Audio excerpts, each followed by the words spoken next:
This flip-flopping weather's getting a bit annoying. Like, overcast, rainy this morning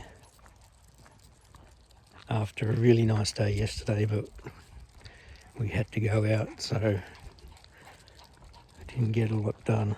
Today I had a meeting with our community fire unit just to make sure that we can remain active or in active duty so that we can be activated.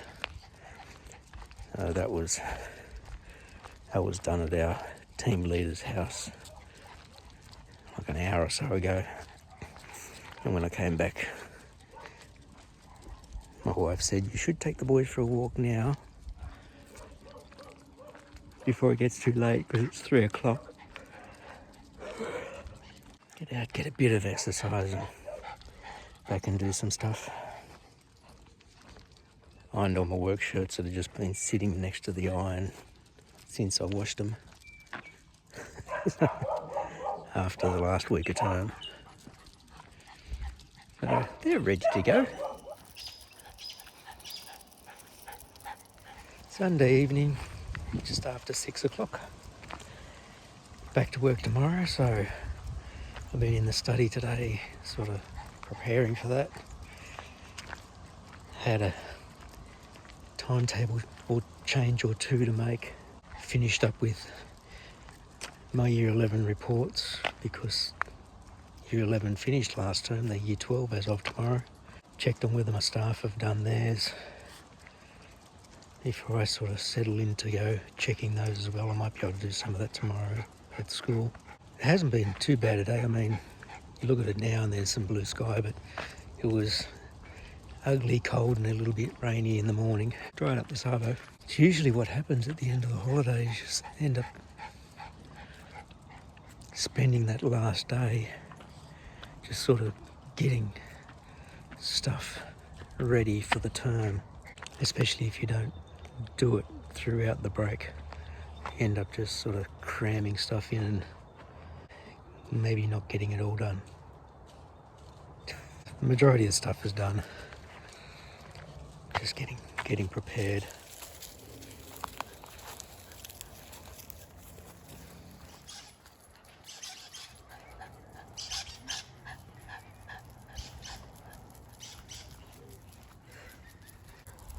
Come on. Don't know if that was one of the wild ducks in the area or whether it belonged to one of the houses around here. She's just wandering around on the road. So we do have a couple of water sources around here. You always see a new brood of ducklings each year. But it's usually on one of the other roads I see them, not this one. Doesn't mean they're not going to move around, but that was just a single duck. There was someone on a Facebook group who mentioned the new young brood on the other road that I was talking about, and they saw them the other day and just sort of giving people in the area a reminder to be a little careful when you're driving along, to watch out for the ducks, because they walk around, they don't fly, especially all the little ones.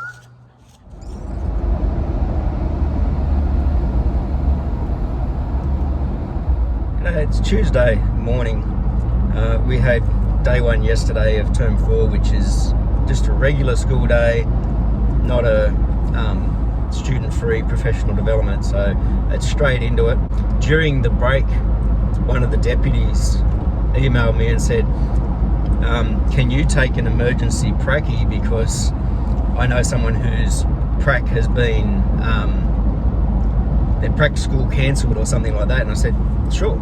She didn't have much more details than that, so she forwarded me the email from the university. And so I've got a first year design and tech pracky at school, started yesterday. Because it's their first year, it's just a 10-day observational prac where they follow either you around or as many teachers. Like in my case, I'm going to get them to follow as many of my staff around as they feel willing to, so that they can see as many different style of classes, because the university letter said they wanted them to see years 7, 8, 9, 10, 11, 12. Unfortunately, they won't be able to see year 12. Well, technically they will, because year 11 became year 12 yesterday. I'm the supervising mentor because I was the one who was grabbed in the holidays. When I check with them what their area is, because in the email it said multimedia, I went, we don't really have any multimedia happening. But they said to me, it's design and tech, but they're also perfectly willing to jump into the workshops, into the kitchens, textiles, everything like that, which is the best type of teacher you could ask for, or pracky you could ask for. Background in multimedia, they said they worked in television for the last 6 years, and so that was the original degree in media, so hence wanting to come into film and do multimedia and that sort of stuff. So that'd be great to have somebody like that in the school. TAS teachers are very rare, and so when you get offered a prac teacher, you say, yes, thank you very much. I actually put my hand up quite often and miss out. So they came in yesterday. All I had was 11/12 construction. There was only 4 kids who showed up yesterday. First day back, that was all that showed up. But they worked really great, because when they walked in, I said, we're doing prac, and they went, oh my goodness. So they got their gear on and they just started doing the prac for the toolbox for task 3. We are behind. We're meant to be starting task 5 as the start of year 12, but we really need to catch up. So the pracky just basically got to, see the environment, observe the kids, observe me with the kids, and then because that was all I had for the day, I suggested that they follow a couple of the other teachers if they were willing, which they all are. I think they had a look at year 8s and year 7s yesterday. Yep, that was different to the year 12. Interesting. But at the end of the day, said they really enjoyed their day at the school, really enjoyed being around the school, and is looking forward to the next 2 weeks. And so am I. Unfortunately, I had to spend a lot of time trying to do timetable and administration stuff. That's why I was saying, by all means, follow some other staff and let me know what you're thinking, because it's just observation. They have a reflection diary they need to fill in. I think that moves into a small block prac later, but more details on that later, I guess. Started up those year 11/12s. They said they're not going to slack off this year. They do not want to have that stress like they did last term of trying to make sure that they make it through, because in the leadership meeting yesterday they gave us a list of a number of year 11 students who were N awarded. If they were over 17, some of them just signed out. Others that weren't quite 17, they now have an exemption for this term because they can't stay in their classes because they have to repeat year 11. So they're basically home for the rest of the year, and they restart year 11 next year. And then there was a couple of students who were N awarded in just one subject, which becomes the subject they're forced to drop, just so that they can continue.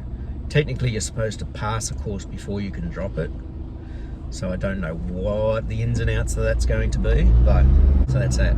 Today I've got a busier day, 10, 8, and 11 again. Let's see what the other classes are like. I need to do coding with year 8 this term, and I'm going to admit I'm nervous about it, because after doing my training in coding, I then didn't have any junior classes, and the very first junior class I had back when coding first got introduced, it was the bottom group, and it was really hard to get them focused, get them motivated, get them to understand. So I was working more around things that we could do that were achievable rather than getting really doing deep dives into the coding. And so I've forgotten a lot of it. Just like I've forgotten a lot of how to use the laser. Speaking of which, most of the time when we would use the laser, we would use Illustrator. Create your file in Illustrator, go up to the laptop that's attached to the laser, load up Illustrator and print. Because of Adobe's new licensing issues, the department is basically washing their hands of Adobe. They said if you really need a license, you could apply for it as a teacher, which I did initially just to make sure that we could keep it, and then you had to apply in chunks for students, but they weren't going to just give every student access to it anymore. And the department was saying, please find some other form of software you could use other than Adobe. I'm leaning towards Inkscape, but again, I have not had much experience with Illustrator or Inkscape. So I'm starting to watch some videos on that. My newest teacher, who got approved this year, he is very good with Illustrator and Photoshop, especially Photoshop, because he was a photographer before becoming a teacher, which means he's been snapped up by the school for all events to do photography, and his photos are they're next level, fantastic. But he's very good with Illustrator and can use it quite well. So I need to try and get him to try out Illustrator for Inkscape for us, as well as us use it. The video I saw this morning showed that you can switch over to keyboard shortcuts that Illustrator uses if that's what you're used to inside Inkscape. So I'm not used to any of them. So anyway, rambling. Day 2 of the last term. Just finished the end of the day with year 11. Again, they're working well on the prac. It's good to see them moving. I think they're in need of some more explicit instruction with some stuff. Some trying to take shortcuts that don't work. Because I'm reusing a lot of materials, the kids are seeing, or some of them are, they're seeing pieces like this and they're going, oh, the top and the hole is already there, but this hole and shape is completely different to what theirs should be. And these are a case of chop the top off and you've got the perfect piece for your ends. So there's been a couple of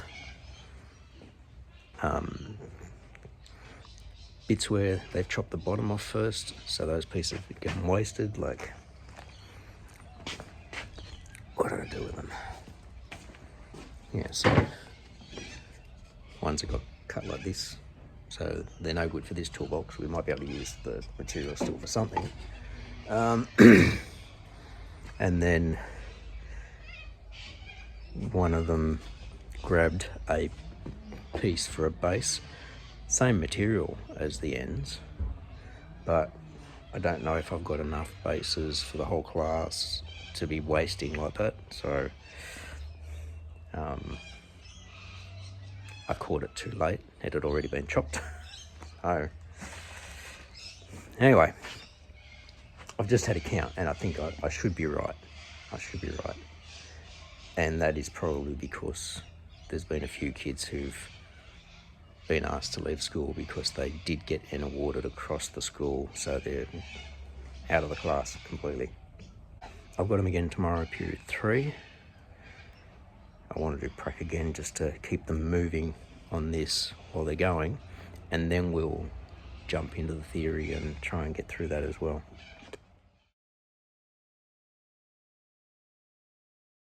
Finished with year 11.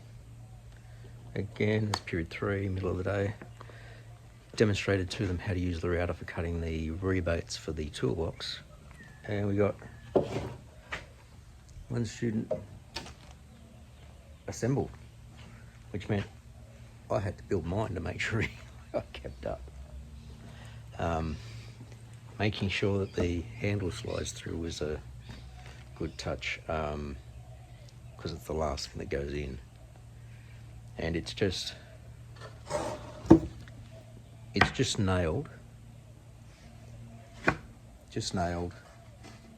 no glue or anything. It's not really intended for super heavy use. It's a lot smaller than the older one. The old one was like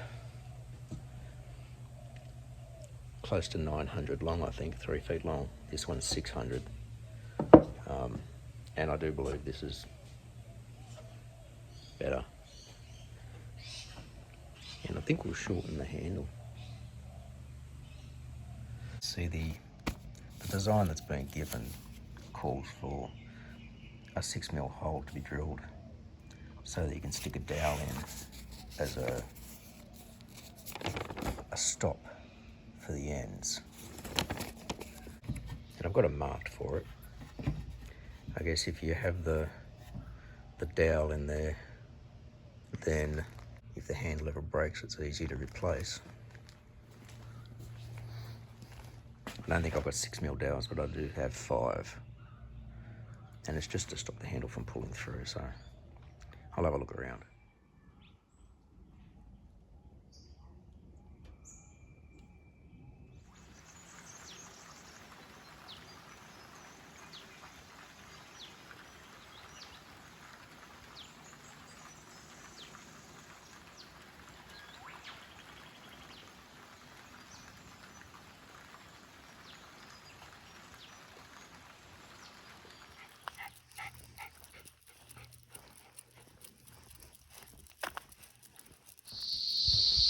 You may be able to hear the cicadas.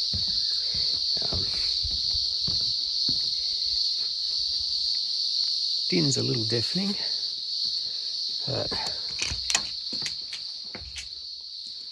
I'm going to endeavour to go and mow the yard because the front yard is getting really long. Backyard's looking a little ridiculous. Just see how much I can get done, I guess.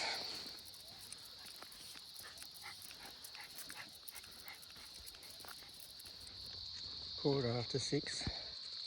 Didn't get all of the yard work done. Got the front yard done, which was the main thing, and the upper level of the backyard, and about halfway down the slope. I was going to just keep going until I got to dinner time with the boys. My wife called me on my watch, and she said, it's getting a bit late if you're going to take the boys out. And I said I was going to prioritise the yard. She said, well, I think you need to prioritise the boys. Which was fair enough. They only really get 2 chances a week to get a walk. I will see if I can get home early enough some afternoons to try and walk them in the afternoon after work, because I think that'd be good for all of us really, and they would really enjoy that.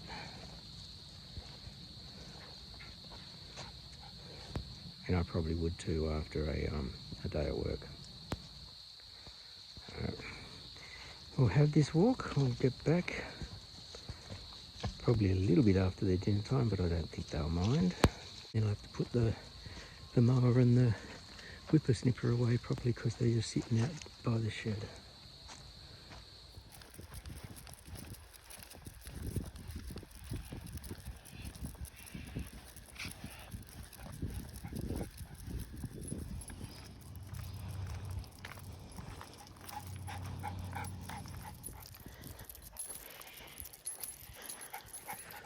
Well, looks like we will get to make a bit of benefit out of daylight savings. It's just gone 6:30, so we need to get back to the house to feed them, but at least we'll get a bit of a walk in. The little route that we'd take for this one's about 1.8 k's, so a little over a mile for those of you in the US. And they've picked up a pace a bit now because we're on the home stretch, heading back.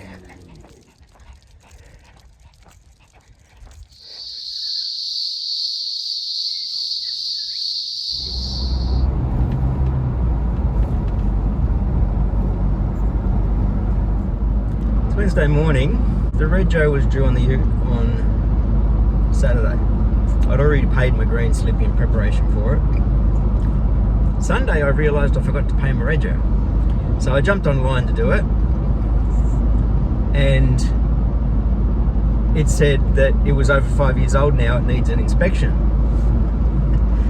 When I checked my rego earlier in the year, there was nothing about that in the regos, and so it just completely flipped my mind that it might need an inspection. Today was the soonest that I could get in to get the inspection done at my local garage, or not my local, but garage that I use that's further down the mountain. They're really good guys. This morning was the earliest I could get in. I tried to see if I could get in yesterday. Monday, Tuesday, I've been driving my wife's car to work because I didn't want to take any chances driving the truck all the way to work and back. And I don't know, being pulled over at some point and having the truck come up as unregistered. Very slim chance of that happening, but crazier things have happened. So I am driving directly to the garage now to have the inspection done. Because everything is electronic now, they should be able to send that off to Service New South Wales.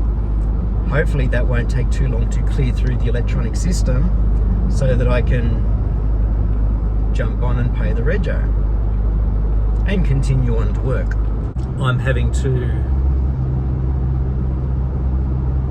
take some sick leave because I'm going to get to work late. I am hoping I get there by 10, which is when my first class is. So fingers crossed on that. I've said that I hopefully will. We'll find out. Hopefully there's no hold-ups like there was yesterday. Yesterday, the freeway crawled all the way from Penrith through to St Mary's, and then it was crawling along Memory Road at St Mary's because apparently there was an accident on the Great Western Highway down past St Mary's, and so roads were diverted, traffic was diverted. It just took forever to get to work, and so I and many people who live up the mountains were late to work.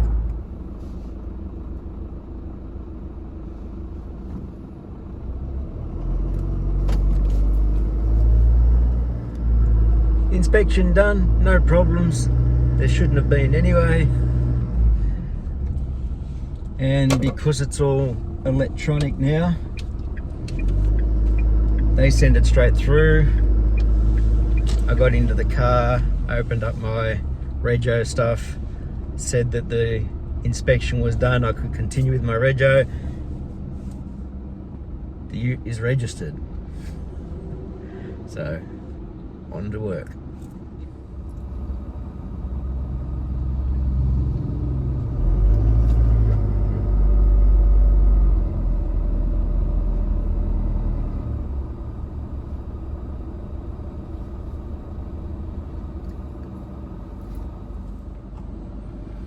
There was a message up on the electronic signs along the freeway that said there was a vehicle fire on Lapston Hill and the right hand lane was closed.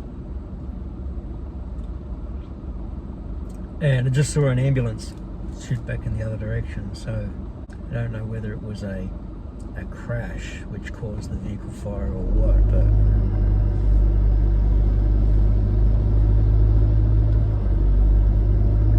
I hope everybody's okay.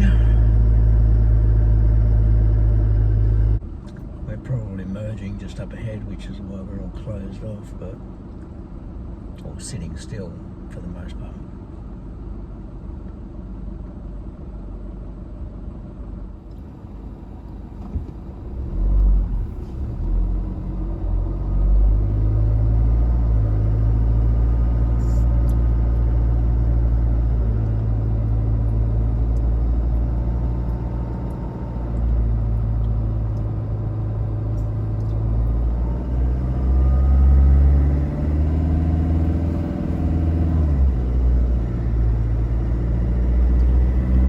Wasn't an accident,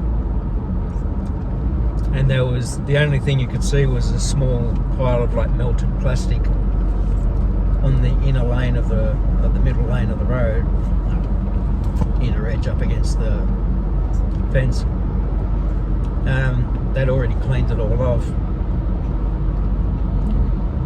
and just as I was about to talk again, I saw a tilt tray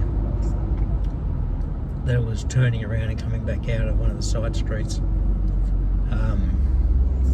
that had a little short wheelbase 2-door RAV4, and the front end was just all burnt away. Obviously been an engine fire for some reason. Fuel leak, oil leak, something like that under the bonnet. Coming up the hill, overheating, catching fire, whatever. Who knows? It was one of the reasons I ended up, I stopped driving the Suzuki after those bushfires, when I really worked the engine hard. And when you'd stop at the tip or at a set of traffic lights, and smoke would just start coming out from under the car because oil was leaking from the seals and dripping onto the exhaust. So that's the sort of thing that could start a fire. Just before I leave, you hear the cicadas? It's 7:30 now. They started just before 7. The first one started to chirp, and then it turned into this, and it goes like this until about 6:37 at night, and it just, my wife said it drives her mad, and I don't blame her. It sounds like tinnitus. It's just this constant noise that hurts your ears. I've got to get to work now. So, not so bad in the car, unfortunately. House, not as solidly insulated, I think. The window glass in the house, I don't think it's not tempered, so it's not as resistant to sound coming through. Does block it out a bit, but once it gets going, yeah.